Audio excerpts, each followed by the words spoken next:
wouldn't the fallen angels eventually die on their own since they no longer have access to the tree of life? Revelation 22 verse 2. Revelation 22 verse 2 reads, "In the midst of the street of it and on either side of the river was there the tree of life, which bare 12 manner of fruits and yielded her fruit every month. And the leaves of the tree were for the healing of the nations." It's an interesting verse, eh? Now, nowhere in the Bible do we read that angels partake of the tree of life. No. So whether they do or whether they don't, it is not revealed. And there's a little rule which says, do not go beyond what is written. Mm-hmm. But what is written is that life is conditional. True. And that must apply to everybody, Mm-hmm. including the angels. Life is conditional. Conditional to being subject to the order and government of God, because that is based on love. Yeah. And if you do not want to be part of that system, then you exclude yourself by your own choice. That's the main point. Everybody's got free choice, Yes. including the angels. Now let's look at this a little bit. The fall of Satan. Satan was once an honored angel in heaven next to Christ. His countenance, like those of the other angels, was mild and expressive of happiness. His forehead was high and broad, showing great intelligence. His form was perfect, his bearing noble and majestic. But when God said to his Son, "Let us make man in our image," Satan was jealous of Jesus.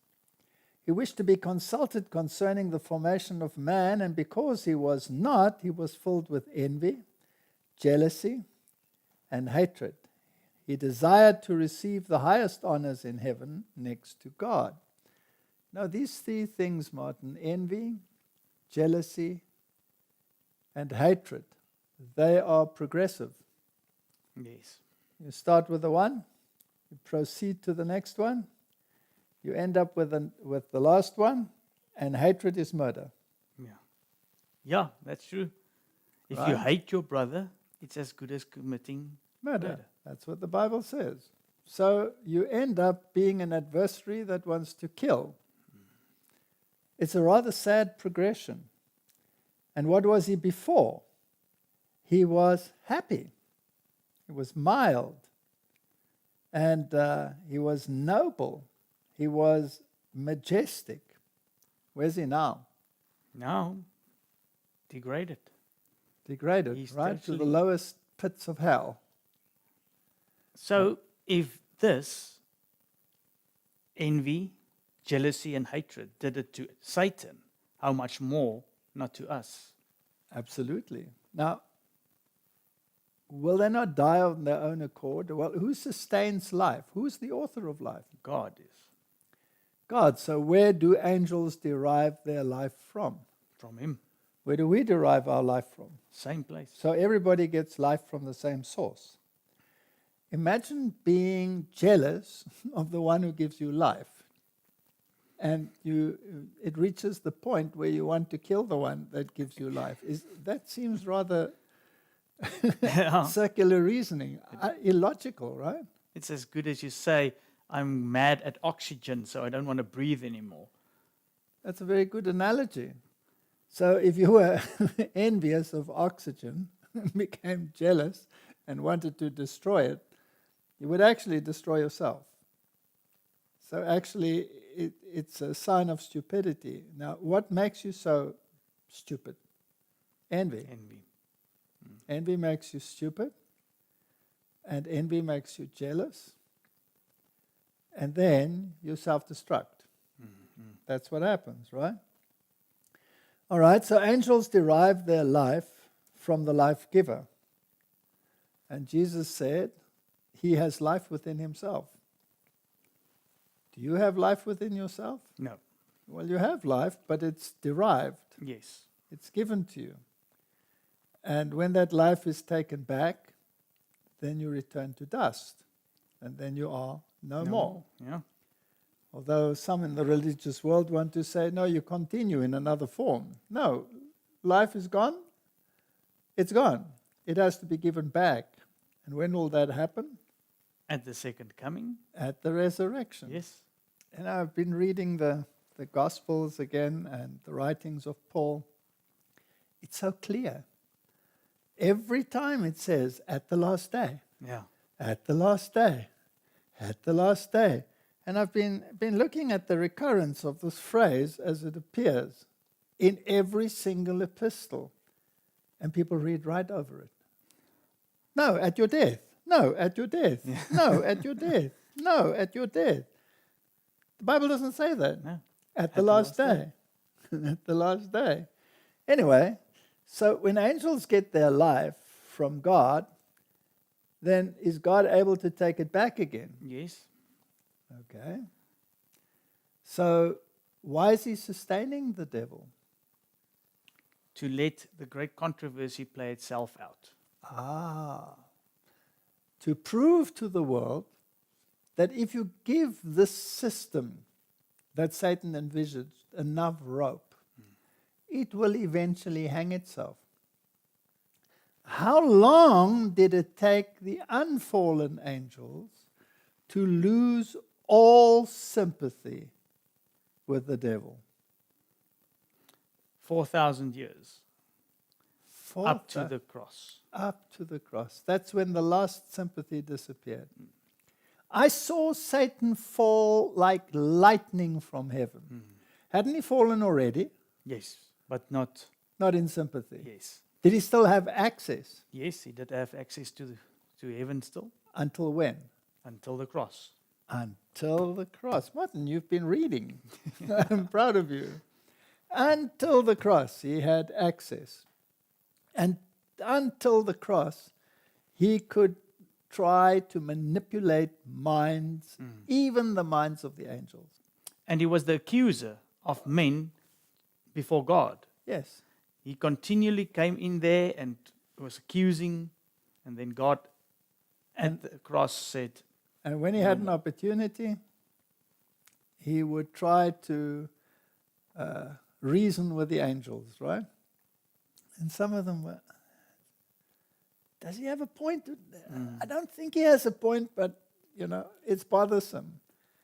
All sympathy vanished at the cross. But Satan wasn't eliminated at the cross. He was vanquished.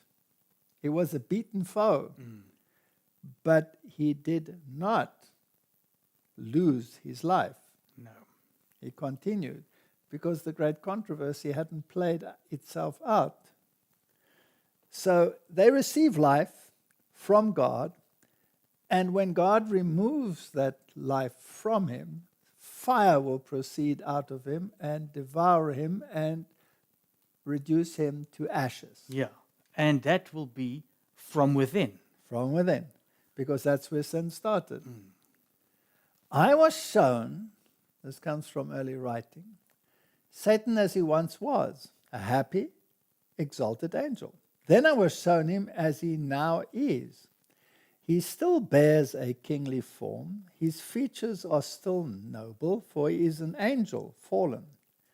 But the expression of his countenance is full of anxiety, care, unhappiness, malice, hate, mischief, deceit, and every evil. Now, those are spiritual aspects, right? And also, if you read it like that, it's also actually progressive. Yes. You start with anxiety, care, and happiness, then it turns over into malice, hate, mischief, and deceit. And that brow that was once so noble, I particularly noticed his forehead commenced from his eyes to recede. Now, Martin, that's a physical aspect. So is there a physical digression? Yes, definitely. All right, so he's going backwards. I saw that he had so long bent himself to evil that every good quality was debased and every trait was developed. His eyes were cunning, sly, showed great penetration. His frame was large, but the flesh hung loosely about his hands and face. Is that a degradation? And physical, yeah. Physical. As I beheld him, his chin was resting upon his left hand. He appeared to be in deep thought. A smile was upon his countenance, which made me tremble. It was so full of evil and satanic slyness. This smile is the one he wears just before he makes sure of his victim. And as he fastens the victim in his snare, his smile grows horrible. All right, so there we have a physical description. So Martin, he is on the way to becoming like fallen humanity. But since God sustains him, he still has a far more noble appearance than the human form. As we said before, man resembled the angels until the time of Abraham. And then there was a rapid decline.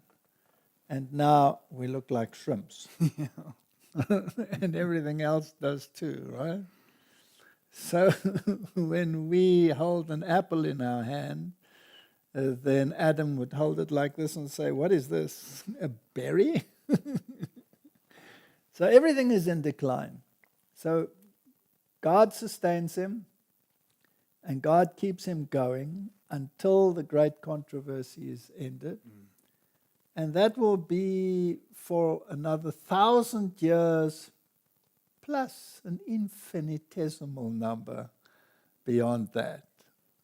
And then he will be ultimately destroyed.